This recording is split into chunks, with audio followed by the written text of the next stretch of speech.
Die Heilige Gees het ons saamgebring. Daarom kan ons ook bely met ons hele wese, wag ons op die Here.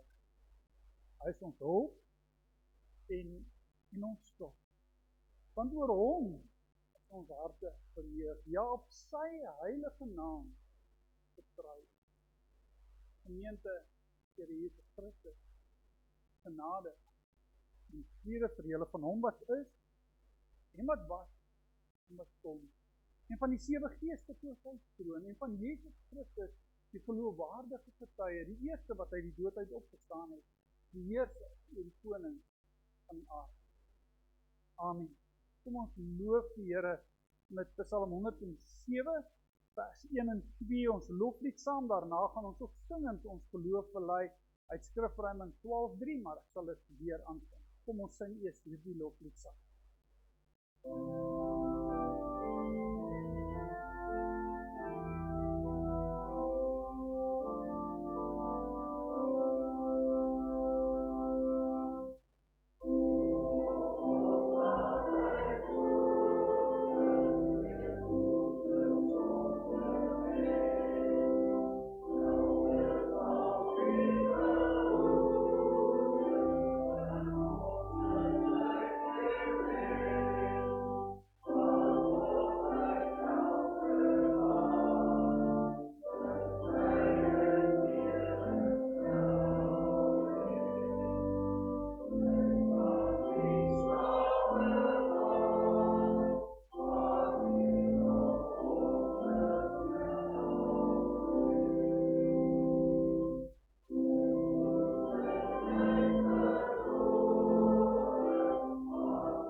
Kom ons bely, ons geloof, die drie enige God en die sing van Skrifruiming 12:3, ons sing daar vers 1, 2 en 3.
Ons harte gefokus, koning, ons kon reeds God loof en prys vir die verlossing in Christus.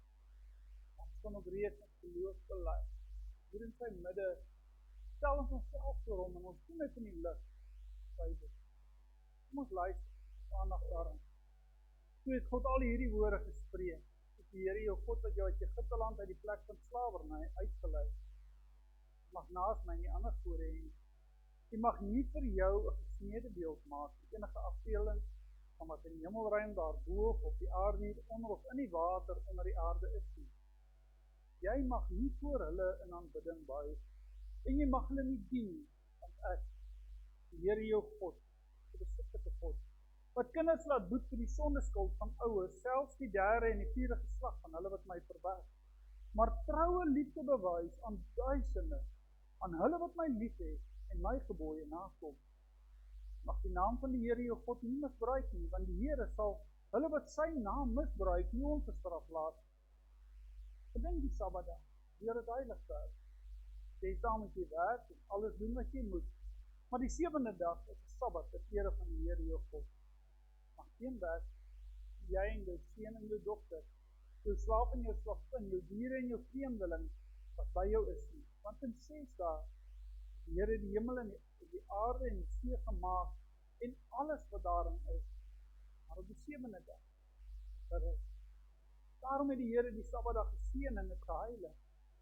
Behandel jou vader en jou moeder met eerbied, sodat jy lang kan leef op die grond wat die Here jou God vir jou gaan gee.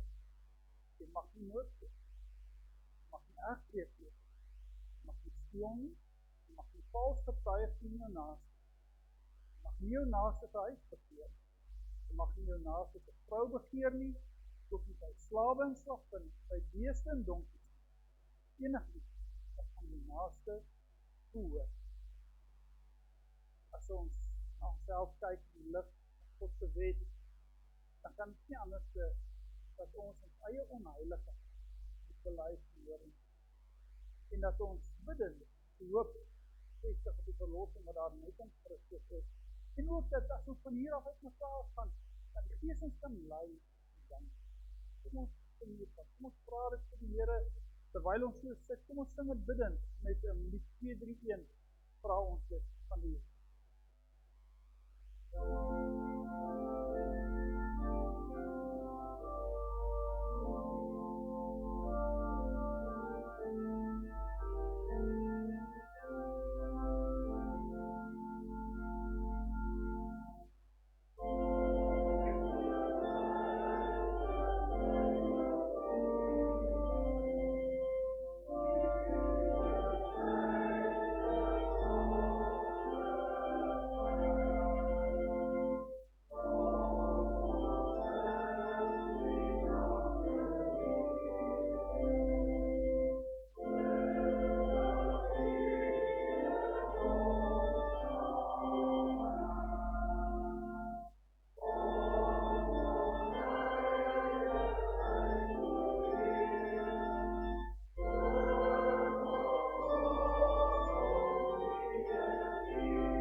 Hemel is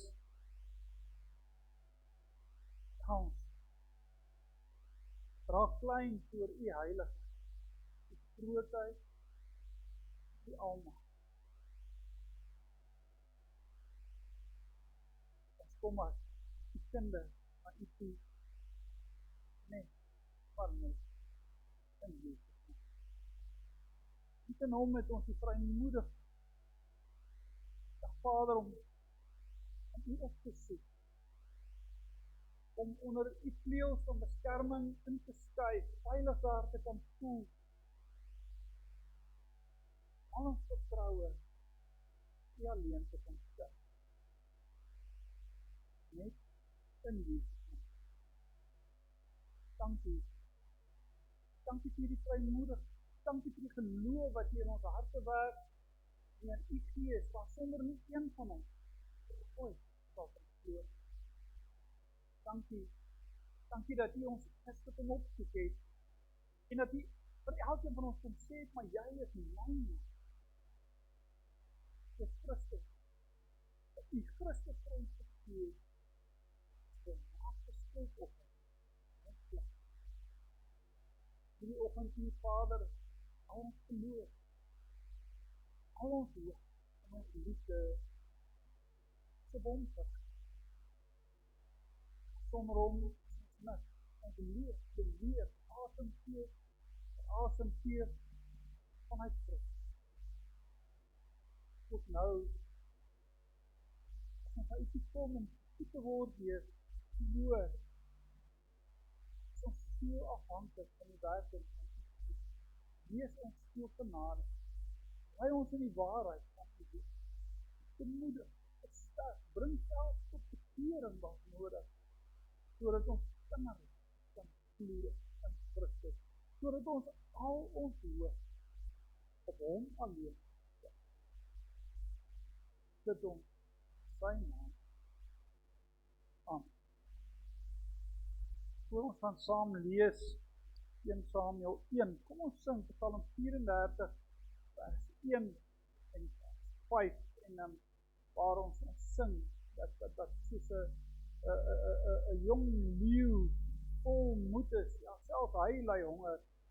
Hulle wat die Here verwag, hulle wat hulle verwagtinge God stel, weet en kom ons sing saam met Psalm 34 vers 1.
Skriflesing kom voor uit 1 Samuel 1 van vers 1.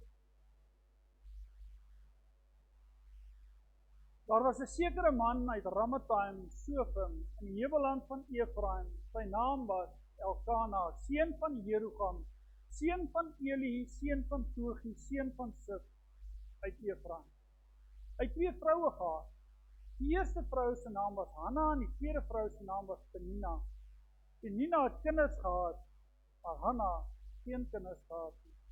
Hierdie man het jaar na jaar uit sy dorp opgegaan om te aanbid en vir die Here, heerser oor alle magte, offers te bring in Silo, waar die 2 seuns van Eli, Hofni en Pinehas, priesters van die Here was.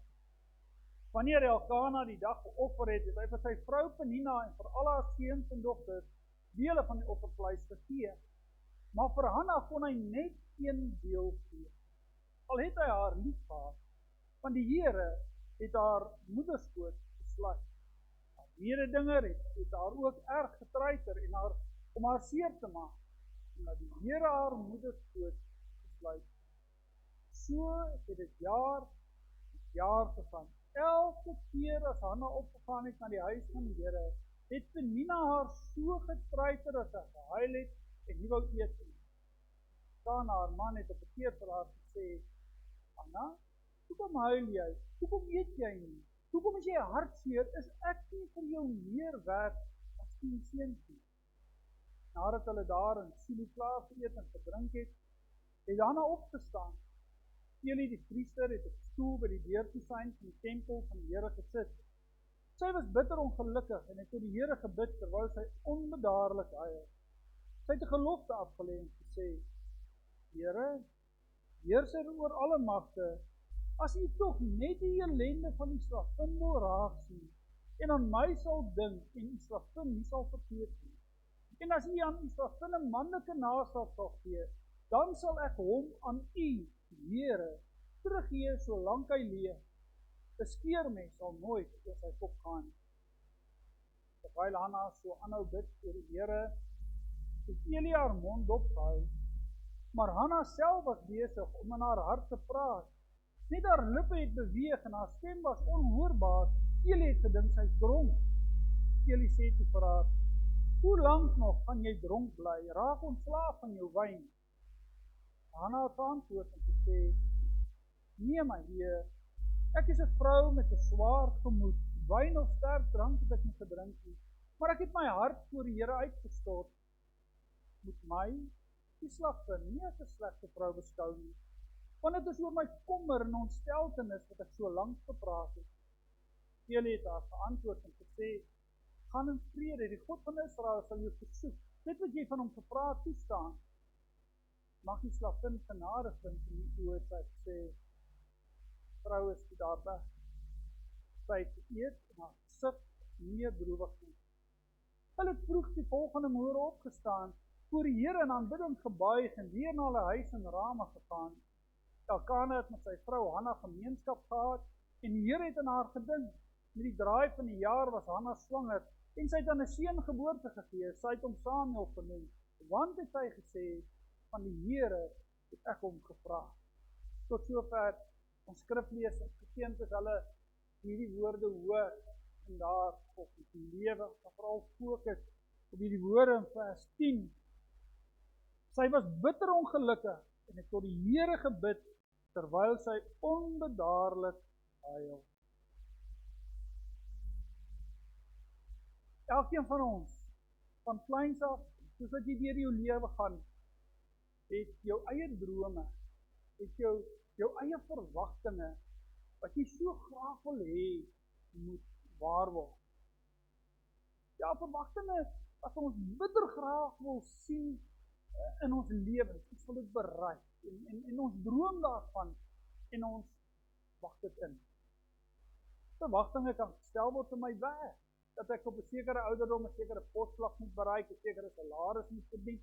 Ek kan verwagtinge hê in my finansies, sê dat ek skuldvry moet wees, dat ek lekker moet kan lewe, dat daar altyd ou geld is om te koop as ek ietsie wil doen. En natuurlik het ek ook verwagtinge in my huweliksmaat. Ja, elkeen van ons droom as ons jonk is van ons volmaakte huweliksmaat en om gelukkig getroud te kan wees. Ook ons kinders. Ja, dat hulle ordentlike opvoeding kan kry, dat hulle 'n gelukkige lewe moet hê, dat hulle ook kinders moet hê en ons kleinkinders moet hê en ja, ons het ons eie drome vir ons kinders. Ons gaan natuurlik in ons eie land ons verwagtinge in 'n regering. Plaaslike regering, sentrale regering. Ja, ons het soveel verwagtinge van ons regering en ons kan 'n lang lys daarvan opnoem. Ook in die kerk, in my ouderlinge, my dominee, het elkeen van ons eie verwagtinge van hoe moet 'n goeie dominee, 'n ouderling en 'n lidmaat wees. Ons elkeen het. Maar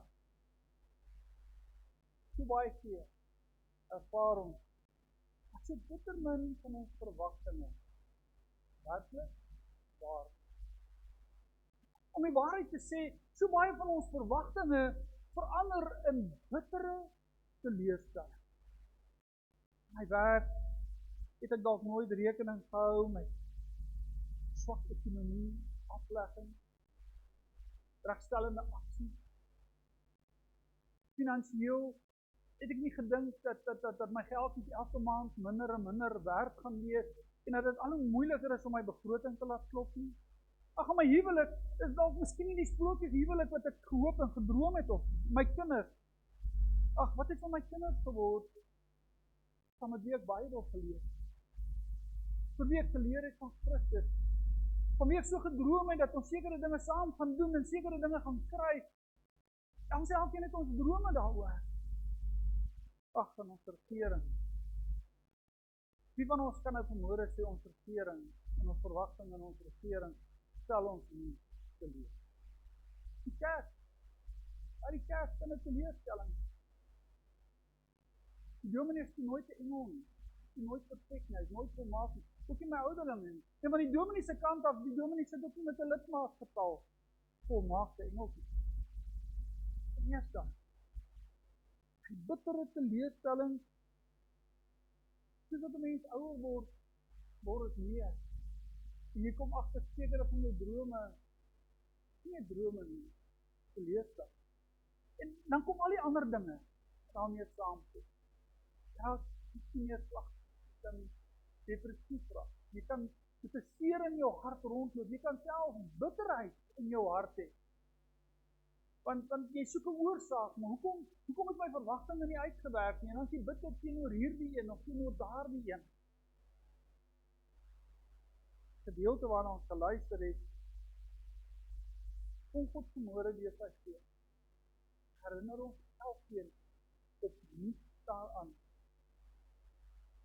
Dat die God hemel en aarde gemaak het, dat in beheer is van alles, dat hy in Christus in die middel van elkeen van ons te verwagting staan.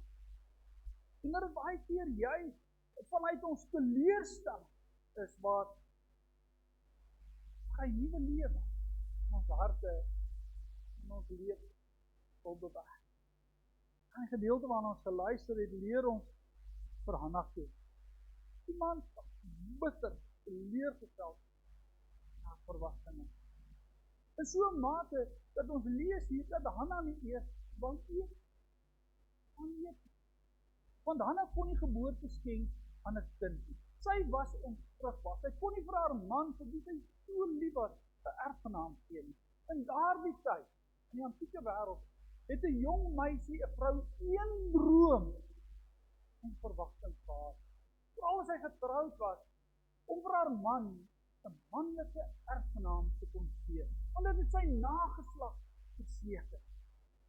Ja, Elkana, 'n man vir wie sy so lief was, wie se naam juist beteken God is die skepper van alle lewe, en daardie man kon sy nie beteken. Elkana se liefde vir haar, sien ons ook as hy vir Hannah vra, maar is ek nie veel meer werd as 10 seuns nie? Ons sien hier werklik 'n man en 'n vrou wat mekaar lief is.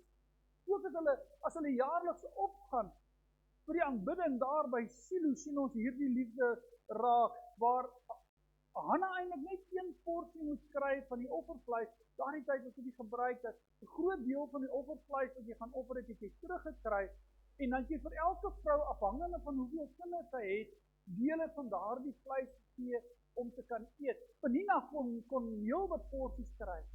Eintlik moes Hannah net een kry, maar tog gee hy vir haar 'n dubbele porsie. Om eintlik vir haar te sê, Hanna, ek het jou so lief.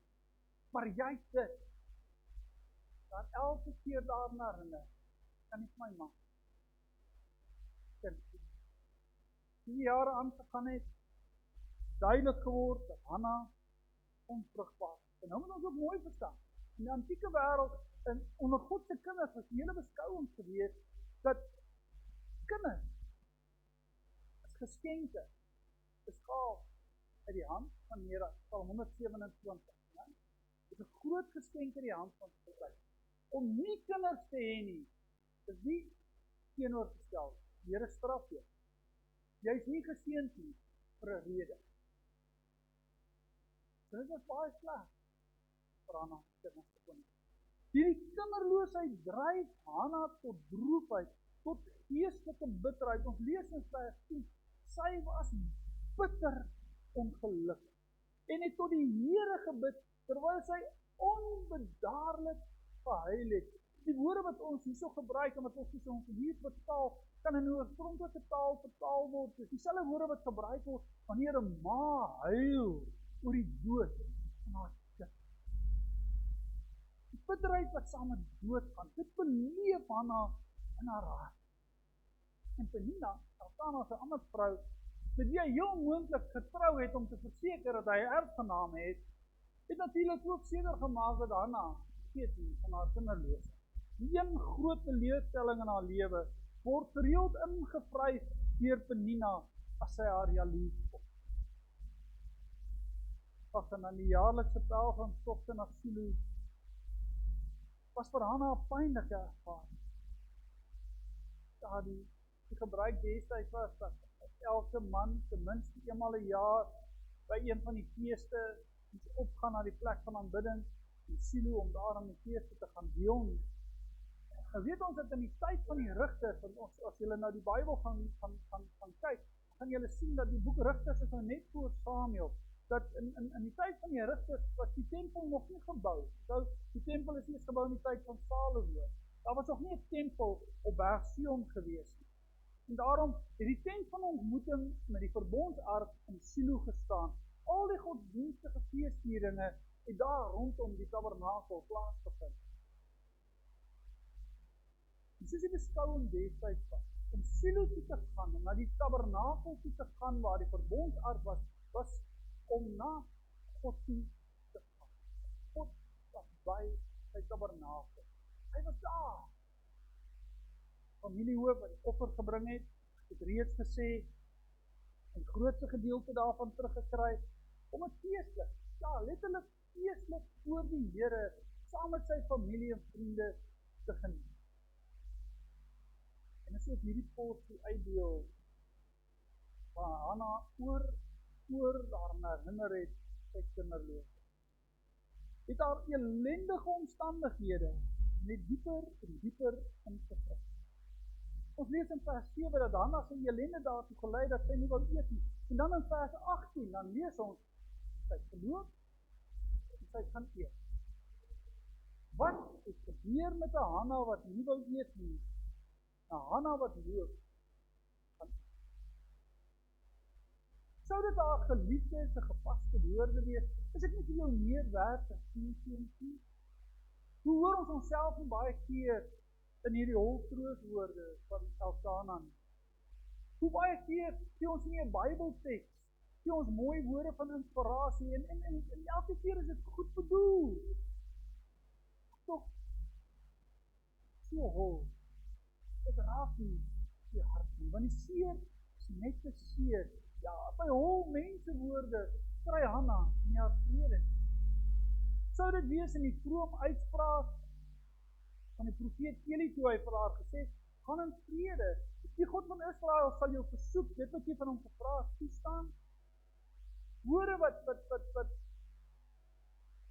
die profeet sê, terwyl hy net 'n rukkie tevore gedink het sy droom, as profeet nie kon sien dat hierdie vrou besig is om te bid nie. Nee, ook in die vroom woorde van Eli, sou Hanna geen troos vind. Waar kry Hanna rustig? Waar kry sy geloofsperspektief wat haar laat opstaan, haar gemoed verander, sy gaan Hanna gaan na God. Na die Here, heerser oor alle mag. In die 83 vertaling sit met 'n God almagtig. Ek dink die ou Afrikaanse vertaling, die 33-53 sê, die Here van die leerskaar. God almagtig vat dit eintlik mooi saam, want dit sê, sy gaan na die God toe, wat in beheer is in bevel is van die hele engeleskaar, die miljoene der miljoene wat daar is, en elke weermag op hierdie aarde, se veggeneraal, se koning, se bevelvoerder, is onder sy beheer. Wen of verloor in elke oorlog, is in sy beheer. Hierdie naam bevestig. Die Here hoofde van alles, in beheer is van alles. Hy omvou alles, niemand kan buite sy beheer om nie. En daar daai mooi Afrikaanse vertaling, God almagtig.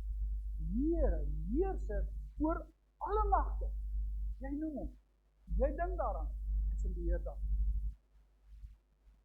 Tweemaal, echo hierdie naam van God in hierdie gedeelte. Dit is byna soos 'n refrein, dis asof die skrywer van hierdie woorde wil hê, maar ons moet hierdie naam weer hoor. Sentraal in die gebeure van Hanna, van God almagtig, die Here, heerser oor alle magte. In die middel van ons lewens en al ons verwagtinge, van God almagtig, die Here, beheer alles mag. Dit is hierdie verhaal speel af in die laat Rigter tydperk. En ons weet ook dat God op die punt gestaan van 'n nuwe begin. Uit 'n onbenullige, sondebelaide volk. Gaan lees die boek Rigter, hier in die laaste hoofstuk, lees ons dat elkeen net mag doen wat hy wou. Hulle het afgode gehad. Gaan lees hierdie verhaal van Gideon. Hulle het gedoen net elkeen wat hy wil. Dat God op die punt staan om uit hierdie gebroke volk van hom nuwe lewe te skep. Hy gaan vir sy volk koning. Hy gaan hulle onder die leiding van Dawid vestig as een van die magtigste volke wat die antieke wêreld van destyds ooit sou ken. Daarom is dit ook noodsaaklik vir al die volke en vir God se kinders om te weet. Die God van Israel is nie maar net nog 'n God, 'n vegtende God tussen al die afgode van die wêreld nie. Daar is maar een God. Die nasies moet weet, God se kinders moet weet, dat die heerser oor alle magte is in die midde.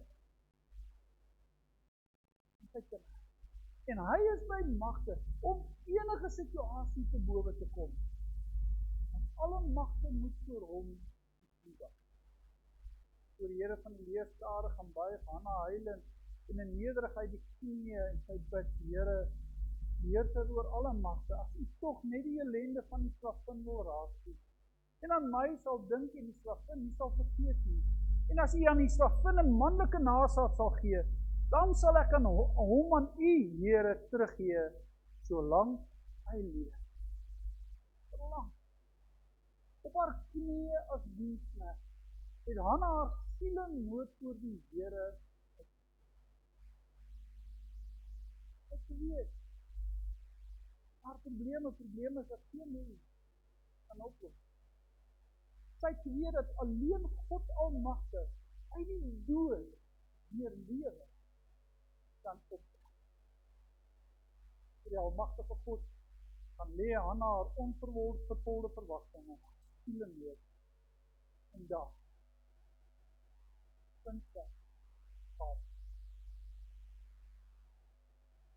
Om rustigheid in die ellendigste omstandighede te kry van meer as net mooi woorde van geliefdes of mooi woorde van stroom.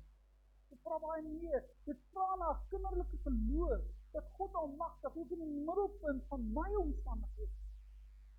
Dat hy midde in my werk, my finansies, my huwelik, my verhouding met my geliefdes, my kinders, my gemeente, dat hy in die middel van alles staan, dat niks met my sal gebeur. Die sy wil is, en dit gaan bly tot my salig. Maar ook vandag vir jou, is er hartseer, onvervulde verwagting, die trane dryf. Dalk nie met jou situasie, jou laat voel, dit is so ellendig, dit is so hopeloos. Jou hart is vol onvervulde verwagtinge, dit is 'n hartseer. En betrap jy jouself as jy baie keer dink, as ek dit gebeur, as net dit kan gebeur, as net dit kan gebeur, dan kan my drome tog nog waar word. Maar wat gebeur nie? Mag jy dan? Anders optrede, weer God ons vermoorde deur sy toe. God almagtig, middelop ons staan, elkeen van ons te verwag. Nadat Hanna haar smart tot God gaan lê, staan sy op en gaan eet. Op daardie oomblik het nog niks van haar omstandighede verander nie. Maar geloof, onder leiding van die Gees, het sy gebeur. Sy haar groot probleem in hande van God almagtig geplaas. God het gegaan, en nooit my kind oplos van my probleem. Dit my geloof. Dit plaas my onder die leiding van die Heilige Gees, en dit word moontlik om met ander oë na my omstandighede te kyk. Einde van hierdie gedeelte het ons gelees dat die Here het aan haar gedink, met die draai van die jaar was Hanna swanger en sy aan seuns geboorte gegee. En so van Hanna, wat letterlik beteken genade, wat haar naam beteken, vind sy genade so in die doodstoestand van die volk Israel, is God besig om deur onvrugbare vroue en later deur die profeet Samuel die volk te lei tot 'n nuwe lewe, tot 'n volk, tot 'n koning wat godsdienstig en staatkundig sterk sou wees. Hulle sou lewe. En die Gees wil hê ons moet raak sien uit die doodste omstandighede is God by magte om nuwe lewe, nuwe hoop, nuwe vreugde te bewerk. En gaan let op die Bybel. Gaan let op.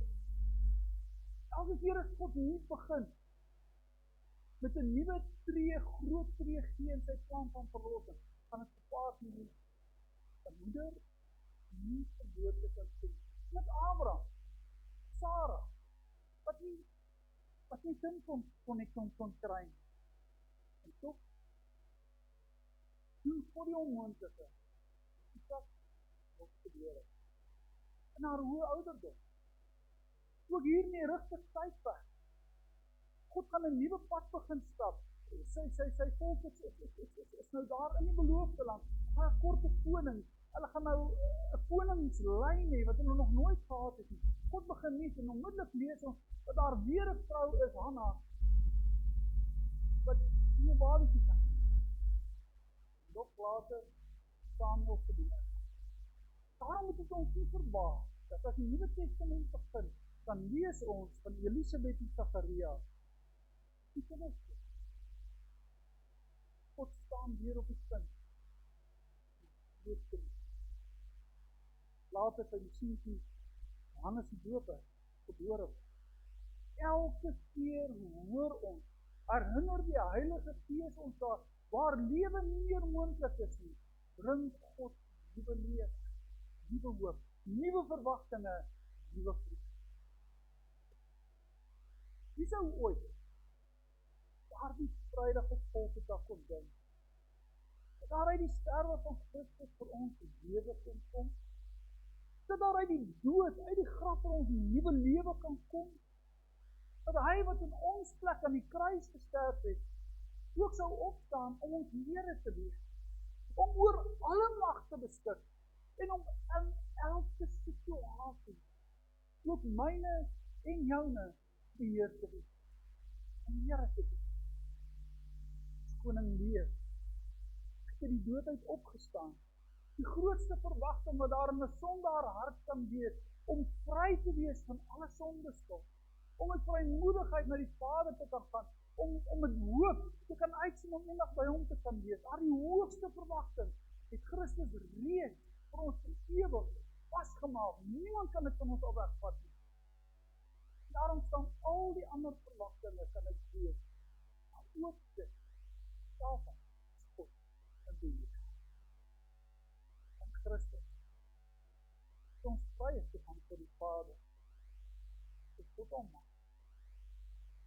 Ek en jy is nie cynies te gaan, na tempels te gaan, ek is nie kerk te kom om te bid. In my binnekant,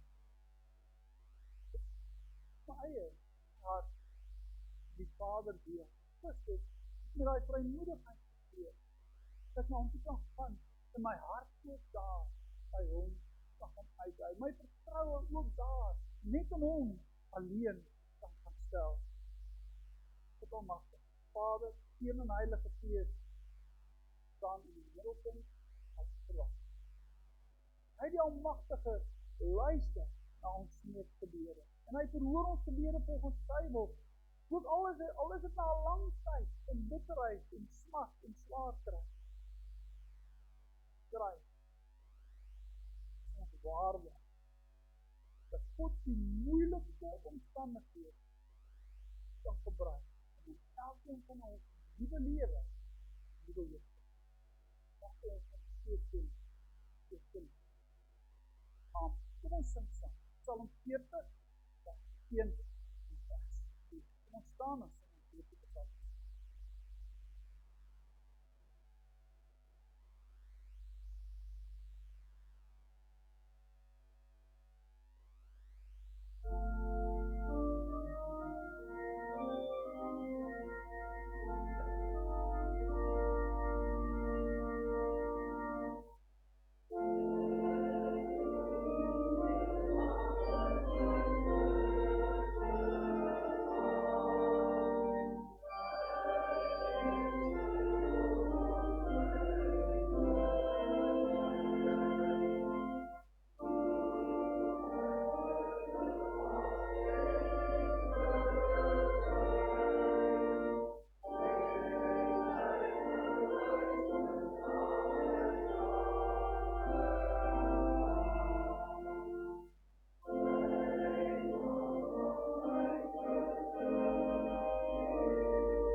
Leerprediking kom ons op Sondag 9 by die heel eerste belydenis van die apostoliese geloofsbelydenis, en dan word die vraag gevra, maar wat glo jy as jy sê ek glo in God die Vader, die Almagtige, Skepper van die hemel en die aarde? Maar die oomblik wat ek hierdie woorde bely, en ek vir mense sê, maar glo ek met my hele hart, hele wat, dan trek ek 'n streep deur al die moderne wetenskap handboeke, deur elke wetenskapprogram wat jy op die TV omtrent te sien. Want hulle verkondig vir ander waar die lewe, albewaar. Ook swem ons in teen 'n wêreldstroom, so totaal anders as ons. Ons het bely dat in Christus is God ons Vader, dat hy die skepper is van alle dinge, en dat hy ook die Vader die skepping is. Die wêreld glo nie meer deur die waarheid. Dit moet ons mekaar eerlik sê. Dit maak ons so totaal anders.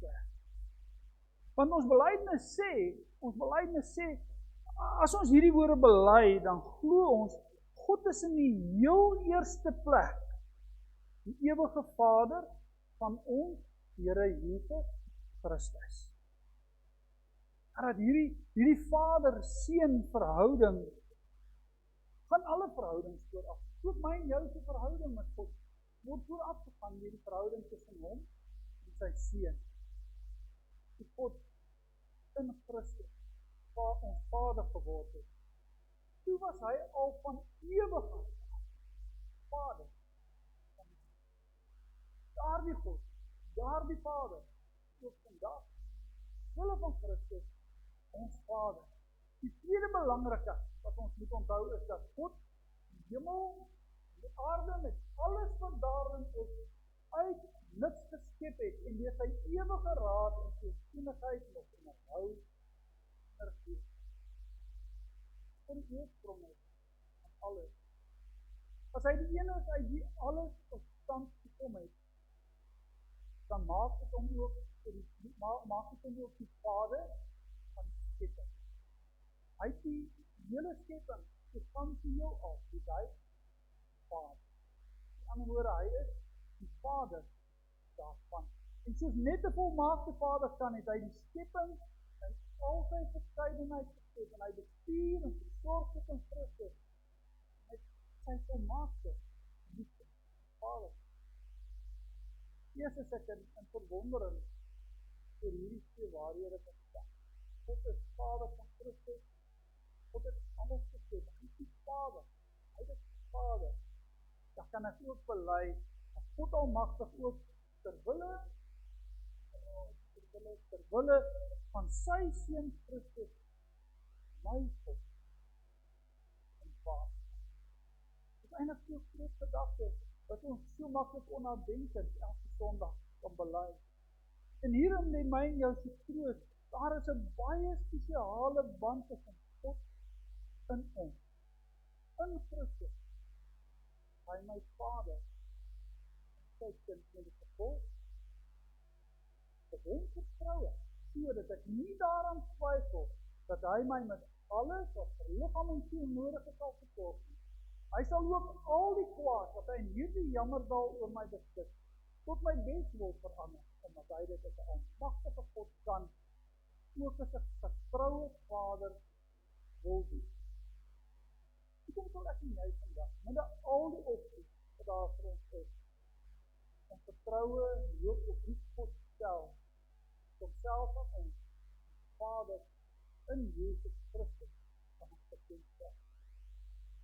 God beloof aan sy kinders wat hy verlos. Ek het julle, soos op arend, vlerke, veilig gedra, na my. Die eenvoudige deel, die Christus. God het ons elkeen gegeet, sy kleinste vlerke gedra, hy ons met sy gees geneem, en in Christus, ons fynheid, hy beskerm. In hierdie deel is daar soveel vaderliefde opgesluit, kan daar meer intieme woorde wees van 'n vader en sy kind. Jy al mooie woorde gehoor as dit, God sê maar, ek jou reed, myne gemaak, onder my vader kleel ingeneem, om my te beskerm. Elke dag, jou, kom ek vraag natuurlijk, sê dit vir my, Dit is een zondag beleid. Dit is een vader. Jou machtig. Mag ons zelf in dit van hart. Kom ons bid. Vader, dit is so 'n groot gedagte, om van die teenwoordigheid vol raakte. U wat alles gevader het, U wat alles skep het, alles vind hulle oorsprong in U, deur U, en alles het geskep tot U, en U te verheerlik, en om U groot te maak. Dat ons, hulle van Christus, die kinders, wat onder U plaas ingebring is, onder U beskerming, sodat U vir ons elkeen kan sê, maar jy is my. Dankie dat ons nog kan bely. Wil U self deur die Gees kom en die rykdom van hierdie belydenis in ons harte vas lê. Veral in tye waar daar so baie van ons verwagtinge is wat nie waar word. In tye waar ons soms so bang en benoud is oor wat in die wêreld aangaan en wat wêreldleiers doen. Maar elkeen die ander een beskuldig, hy die rede tot oorlog sal wees. Tussen 'n land, waar ons eie land, die geringste geleentheid aangryp, om ons te verdeel, in onmin staan. Dankie Here, dat ons dit so kan ken, ons Vader. Gee deur die Gees, dat ons elkeen meer en meer sal inskuif, sal innestel die hand in die veilige stand. Dat ons elkeen sal sidder om vir 'n oomblik van jou weg te gaan. Maar dat ons hoop, ons verwagtinge die gevestig sal wees. Dankie dat U reeds die hoogste verwagting kon voldoen. Om ons in Christus kinders te maak. Om ons 'n ewige toekoms, 'n ewige verwagting te gee. Ja, toekoms heimwee, toekoms droom, om eendag by U, by Christus te wees.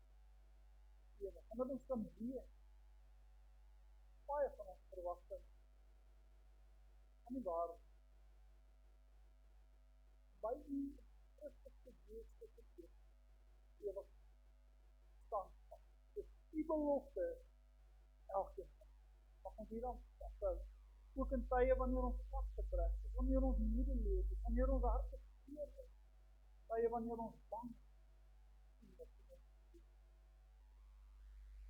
Wees by ons gemeente, ook as broers en susters en susters en Christus, lei en onderneem ons, die liefde van Christus. Wees vir ons tot hulp en versorg ons as gemeente met alles wat ons nodig het. Kerk van ons Here Jesus. Vader, ons dink aan die kerk wêreldwyd. Ons kerk het as gemeente vir bitter plaas.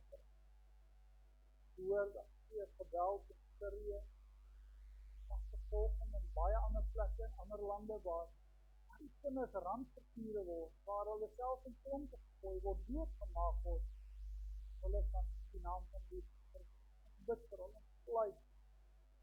Gee vir hulle die geloof, die hoop en die liefde, staan te kan doen. Vader, U nooddrang van ons land, daar.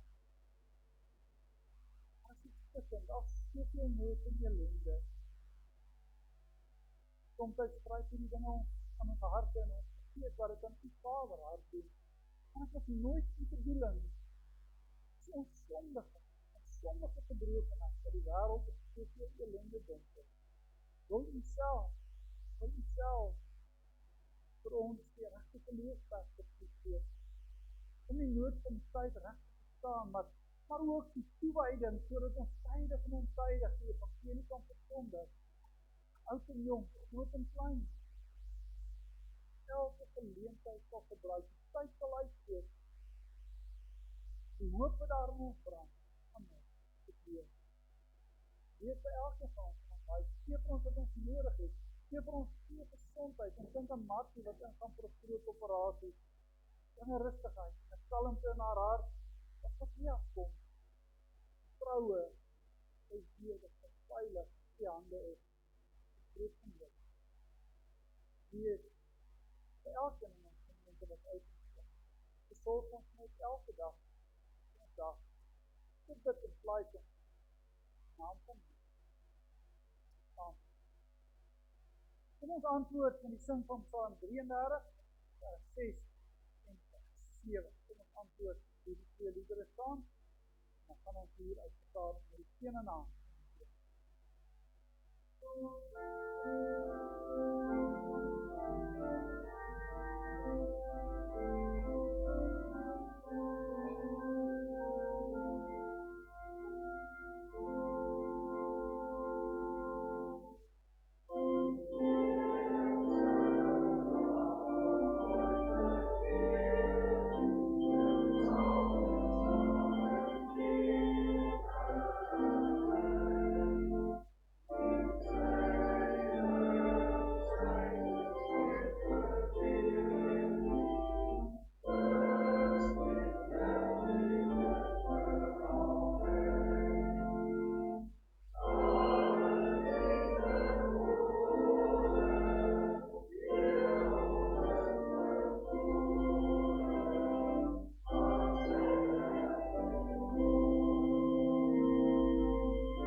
Die Here sal jou seën, hou behoed. Die Here sal sy aangesig oor jou laat skyn en jou genadig.